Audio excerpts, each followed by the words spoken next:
the evening, Serena Mitchell.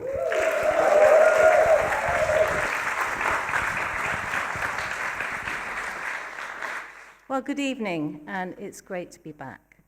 And tonight, I'm going to take you behind the hotel bar. And you can see that we have the Prince's Hotel in this picture. And obviously, this is Hastings' old cricket ground. I can't really see the audience very well, but hands up, does anybody remember the cricket ground? Some people in the front row? Some people over there, the rest of you are in shadow. So you may have seen, for those of you who remember it, did you see cricket matches there? Yeah.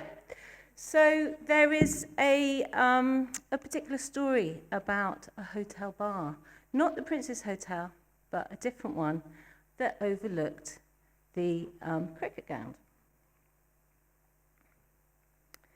So you can see a map here. This is the late 19th century. And the cricket ground, for those of you that remember it, do you know when it was built, when it was created? Guess? Sorry? No, 19th century. No, I'll take you back to 1864. So in 1864, the Central Recreation Ground was created. And you can see from a map that there we have, it's a cricket and a recreation ground. So it wasn't just cricket that took place there. There were lots of other community activities, and it was a big space. And this was the time where the town was really expanding. The railway had already come to Hastings, bringing in day trippers. It was growing as a seaside resort, and people were moving here. It was the same in Brighton, all these towns along the south coast. You had this booming new economy, and people like my ancestors who'd done traditional Sussex, either agricultural or sailing or being mariners and fishermen, they were going into new jobs with this new wealth that was being created. And Sussex County Cricket Club, which is based now in Hove, just round the corner from me where I live, they used to play a lot of matches here. So this was a time of expansion.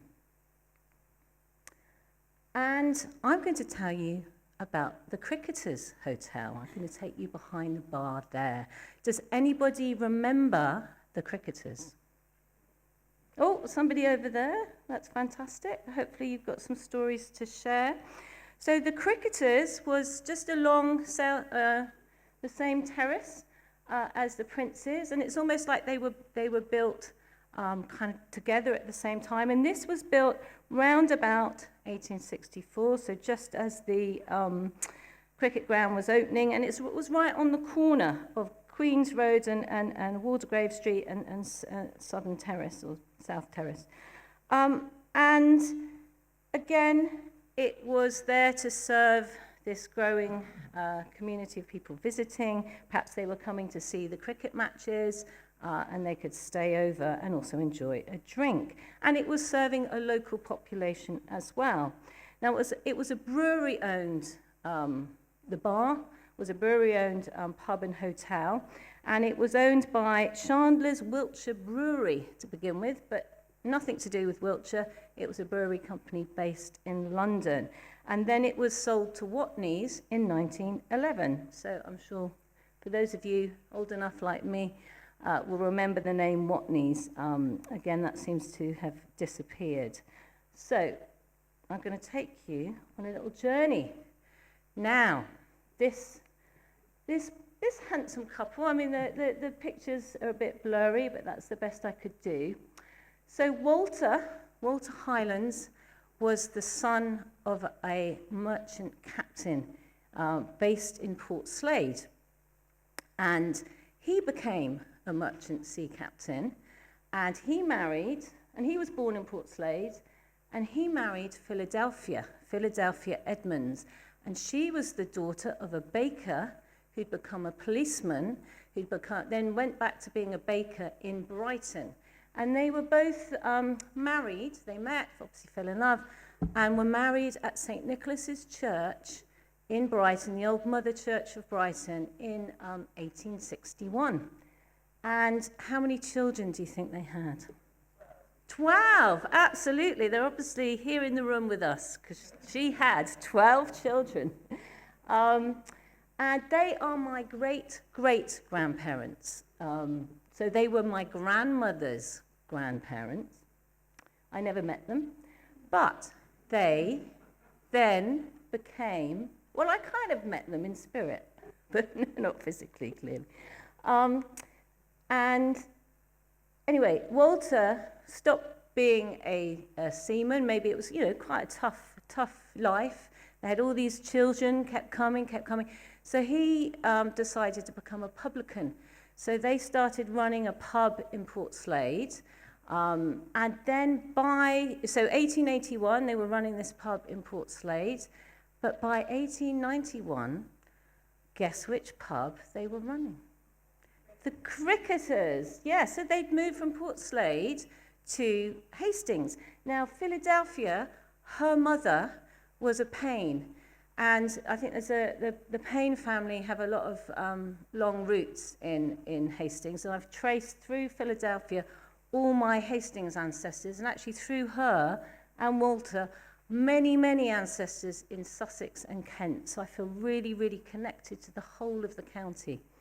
And I found many ancestor gravestones everywhere. Given they're having all these children, I've got lots of aunts, uncles, cousins, etc. So they then took over the running of this pub. Now, this pub also has a very other famous connection, which is Robert Tressel. And Robert Tressel, what book did he write? Yes, so you know this. I must confess, I still haven't read it. I've got an audio version, because I've got a copy of it, which I bought in Hastings Museum. It is a thick volume. It's on my list. I did start listening to it on audiobooks, but I've yet to really get into it. I know I will enjoy it when I put my mind to it, and it is a very important volume. So a few of you, have you actually read it? Yes, excellent. So you can correct me because... Sorry? And you think it needs a lot of editing? Okay. And also I think books, if you think about Dickens and Thomas Hardy, I mean, they're all big. You probably say the same about them. So maybe it was something about that style. We'll take this conversation offline. But I don't want to get into an argument, seeing as I haven't read it yet. So here's the Cricketers. Is this a picture? I would probably say round about 1900s.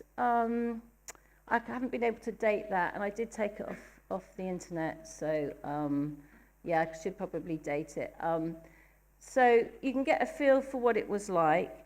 And Robert, he obviously wrote The Ragged-Trousered Philanthropist. His real name was Robert Noonan, and he was an author and a painter, and he moved to Hastings in the early 1900s.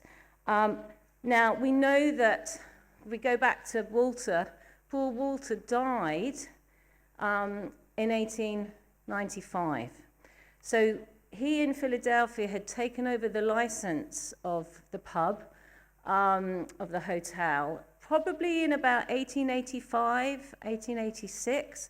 And I've been able to trace in the local papers at the time, there was a court case between somebody who was the license holder in 1885, had taken the previous license owner to court to claim that they'd been missold the license, that the pub had been said to be making more money than it actually was in turnover. So I think after this case, probably the license came up again, and that's when Walter and Philadelphia and their large family moved to Hastings. And so probably Walter had a good 10 years running the pub, and I know from the records they were successful in running the pub that they had in Portslade. So this was probably a step up for them. This was a hotel, it was a bigger venue. And you can see from the picture previously that Philadelphia was dressed really well. If you look closely at the picture, it's, you know, really beautiful dress. And I know from her probate, she died quite a wealthy woman for those days. So I think they were successful in their business. So I think they took on this pub that had a bit of a history and made a real go of it. And it became a real community club. There were lots of activities going on there, and that was the same with pubs. They were real community hubs. They had rooms. Community groups would rent them out for various activities. You had all the activity in the recreation grounds. You had a captive, and the cricket matches. So you had a real captive audience there. So Robert Tressel, my great-grandparents or great-great-parents wouldn't have known him because their paths didn't quite cross. But I reckon some of the same regulars would have crossed over. So he was drinking with people that would have known my ancestors. And in the book, you'll know that it's also called The Cricketer's Arms. And it's he writes about it in vivid detail. I'm just going to read an extract for those of you like me who haven't read it. And this is from chapter 14. The Cricketer's Arms. Viewed from outside, the Cricketer's Arms was a pretentious-looking building with plate-glass windows and a profusion of gilding. The pilasters were painted in imitation of different marbles and doors grained to represent costly woods. There were panels containing painted advertisements of wines and spirits and beer written in gold and ornamented with gaudy colours. On the lintel over the principal entrance was inscribed in small white letters, A. Harpy. Licensed to sell wines, spirits and malt liquors by retail to be consumed either on and off the premises. And he goes on to describe there was a saloon bar, there were other bars, there was a private bar, public bar, and next was the jug and bottle department, much appreciated by ladies who wished to indulge in a drop of gin on the quiet. And how many of us here have perhaps liked to do that time and again? So you build up this picture of this pub that was really ornate, you know, that turn of the century, the Belle Epoque. I can imagine it as being really sumptuous, and I like to think that it was my ancestors that kind of brought that decor. Maybe a bit gaudy, but I think quite sumptuous. So I don't know if any of you know the Colonnade Bar at the Theatre Royal in Brighton, but that always has that sense of kind of, you know, Victorian, late Victorian theatrical glamour. But it was more than just a pub. It was a centre of political activity. And we know that Tressel was a regular there. Obviously, that's why he wrote about it. And it was in September 1906 that a meeting was held at the pub to form the Hastings branch of the Social Democratic Federation, the SDF, which was a significant early socialist organisation. And what we're seeing here are the sort of early days of the whole movement, the beginnings of a movement towards trade unionism, which really then brought the kind of Labour Party into power. And Tressel, along with other local activists like Alf Cobb and Edward Cruttenden, were present at this foundational meeting. And Cruttenden is another family name that I have in my family, so I might well be related to Edward as well. And so you can see in this picture there, I think, you can see very well, just there, that is Robert Tressel actually holding an external public meeting there, so it might have been near the pub itself. So you have a political set of activities, you have social activities. I've spoken about some of those things that were going on, but there were pool teams, there were family events, and really all the way through, beyond my ancestors' time there, it was a central hub. And there was a community group that I read about in one of the local papers called the Alliance Harriers. They were a running club, and they used to have their events there. And there was a big celebration for one of the Queen Victoria's Jubilee. Except you get that, and that all goes on, but also evening. Sorry? I didn't quite catch the answer. No, it's okay. Thank you. Okay. And then we come to the end of an era. So the pub carried on until 1996. It changed its name to the Priory.